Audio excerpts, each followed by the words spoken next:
Hello, welcome to food ഇൻഷി. ഞാൻ ഇവിടെ കുറച്ച് ബേബി പൊട്ടാറ്റോ ഒരു കുക്കറിൽ വെച്ചിട്ടുണ്ട് കേട്ടോ.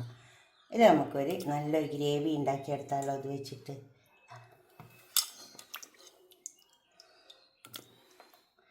നല്ല ടേസ്റ്റോട് കൂടി ഗ്രേവി ഉണ്ടാക്കിയെടുക്കാം. ആദ്യം ഇതൊന്ന് പൊഴിഞ്ഞെടുക്കാം. നമുക്ക് ഒരു പാൻ വെച്ചിട്ട് അതിൽ കുറച്ച് ഓയിൽ ഒഴിച്ചിട്ട് അത് ചൂടായി വന്നിട്ടുണ്ട്. അപ്പോൾ നമുക്ക് അതിലേക്ക് ആദ്യം കുറച്ച് കറിവേപ്പില ഇട്ടിട്ടൊന്ന് അതിലിട്ടിട്ടൊന്ന് പൊരിച്ചെടുക്കാം.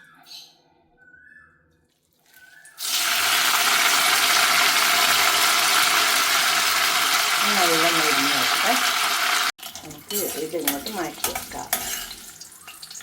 നല്ല മണമുണ്ട് കറിവേപ്പില.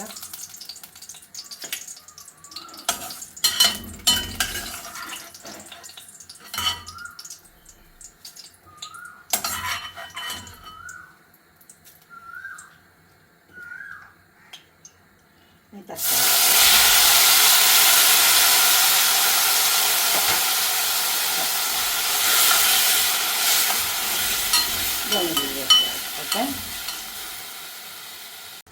കണ്ടോ, ഈ തക്കാളി നന്നായി വെന്ത് വന്നിട്ടുണ്ട്. ഇതൊന്ന് മിക്സിൻ്റെ ജാറിലിട്ടിട്ടൊന്ന് അരച്ചെടുത്താൽ നല്ലൊരു ഗ്രേവി ഉണ്ടാവും. ഓയിൽ മൂത്ത് വന്നിട്ടുണ്ട്. കടുക് വെക്കാം. കുറച്ച് കണ്ടോ ഉഴുന്ന് പരിപ്പാണ് ഇട്ടത്. കടുകൊന്ന് പൊട്ടട്ടെ. നല്ല ചൂടുള്ള എണ്ണ കൊണ്ട് കടുക് വേഗം പൊട്ടു. നമുക്ക് അതിലേക്ക് സവാള കുറച്ച് സവാള ഒന്ന് നോക്കട്ടെ. ഇതിലേക്ക് നമ്മൾ കുറച്ച് കറിവേപ്പില ഇട്ടേക്കാം.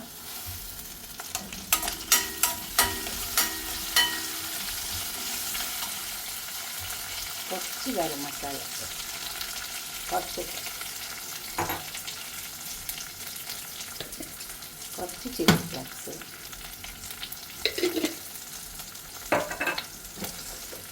പച്ചമുളക്,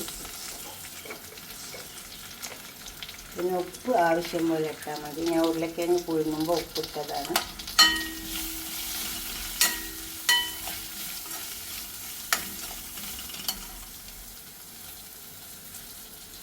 കുറച്ച് മുളകിൻ്റെ പൊടി ഇട്ട് കൊടുക്കാം.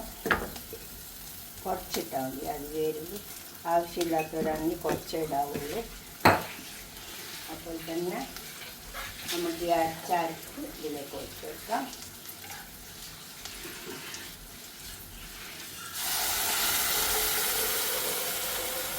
അരപ്പിൽ കറിവേപ്പില വറുത്തതും കൂടി ചേർത്തിട്ടുണ്ട്.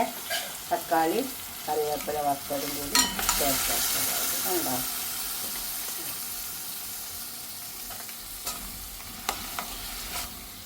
നല്ലൊരു മണമുണ്ട്.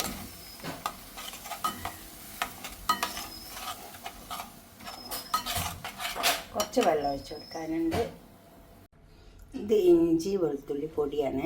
ചതുക്കിയിട്ട് കൊടുത്താലും മതി. ഇത് പൊടിയുള്ളതുകൊണ്ട് ഞാൻ ഇട്ടേ ഉള്ളൂ.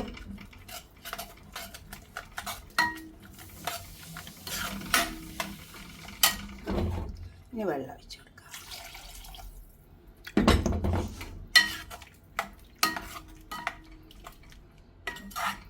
തക്കാളി നമ്മൾ വാട്ടിയിട്ട് എടുത്തുകൊണ്ടാണ് പിന്നെ എണ്ണയിലിട്ട് വാട്ടിയെടുക്കാറുള്ളത്. ഉപ്പ് നോക്കാം.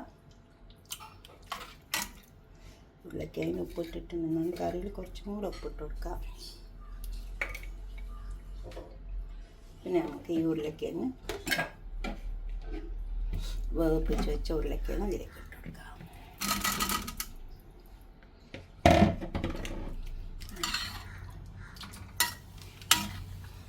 ഇത് കുറച്ച് സമയം ഒന്ന് മൂടി കൊടുക്കുക. ഈ മസാലയും ഇതൊക്കെ ഉരുളക്കിഴങ്ങ് പിടിച്ച് വരണ്ടേ. നല്ല വെന്ത ഉരുളക്കിഴങ്ങാണ്. കുറച്ചുകൂടെ വെള്ളം ഒഴിച്ച് വെക്കാം.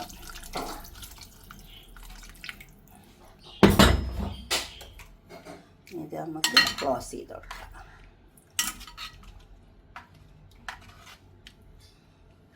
ഈ വെള്ളം മതി. ഇത് ഇതിൽ കിടന്നിട്ടോ നന്നായി ഈ ഇതൊക്കെ ഇതിന്മേൽ പിടിച്ച് വന്നിട്ട് ഉരുളക്കിഴങ്ങിൻ്റെ മേലെ കുറച്ച് സമയം ഒന്ന് ക്ലോസ് ചെയ്ത് കൊടുക്കാം. അപ്പോൾ നമ്മളെ ഉരുളക്കിഴങ്ങൊക്കെ കണ്ടോ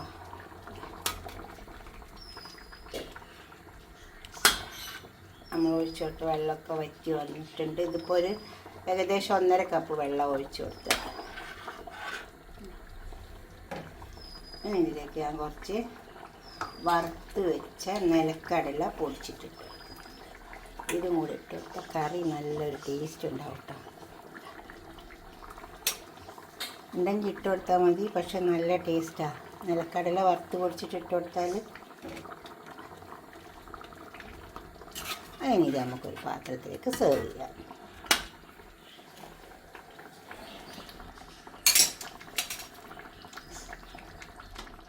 ഇതുപോലൊക്കെ ഒന്ന് ഉണ്ടാക്കി വെക്കണേ, നമുക്കൊരു പാത്രത്തേക്ക് സെർവ് ചെയ്യാം. അപ്പോൾ നമ്മളെ കറി ഇവിടെ കൊണ്ട് വെച്ചിട്ടുണ്ട്. ഇതുപോലൊക്കെ ഒന്ന് ഉണ്ടാക്കി വെക്കി ഞങ്ങൾ ഉരുളക്കിഴങ്ങൊക്കെ കിട്ടുമ്പോൾ വലിയ ഉരുളക്കിഴങ്ങ് മുറിച്ചിട്ടിട്ടും വെക്കാം കേട്ടോ. ഇത് ഇങ്ങനത്തെ ഉരുളക്കിഴങ്ങ് കിട്ടിയപ്പോൾ വെച്ചെന്നുള്ളൂ.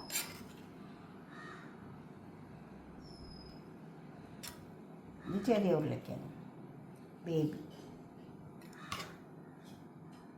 വലിയ ഉരുളക്കിഴങ്ങ് ആകുമ്പോൾ ഒരു 3-4 പീസാക്കിയാൽ മതി. നിങ്ങളൊന്ന് അഭിപ്രായം നിർദ്ദേശമൊക്കെ ഒന്ന് ഉണ്ടാക്കിയിട്ട് കമൻറ്റ് ബോക്സിൽ ഇട്ടാട്ടെ. ലൈക്ക് ചെയ്യുക, അതുപോലെ തന്നെ ഷെയർ ചെയ്യുക, സബ്സ്ക്രൈബ് ചെയ്യാത്തവരൊക്കെ ചെയ്യാണ്ടോ. ഈ നിലക്കടലയില്ലേ വറുത്ത് പൊടിച്ചിട്ടെടുത്ത ഒരു നല്ലൊരു ടേസ്റ്റ് ഉണ്ടാവും കേട്ടോ. അപ്പോൾ നമ്മുടെ ടേസ്റ്റൊക്കെ ഒന്ന് മാറി നല്ലൊരു മണം, നല്ല ടേസ്റ്റൊക്കെ വരും. ഉണ്ടാക്കി നോക്കുക. അഭിപ്രായ നിർദ്ദേശമൊക്കെ കമൻറ്റ് ബോക്സിൽ അറിയിക്കുക, ഷെയർ ചെയ്യുക, ലൈക്ക് ചെയ്യുക. അടുത്തൊരു വീഡിയോ ആയിട്ട് നമുക്ക് പിന്നെ കാണാം. ബൈ.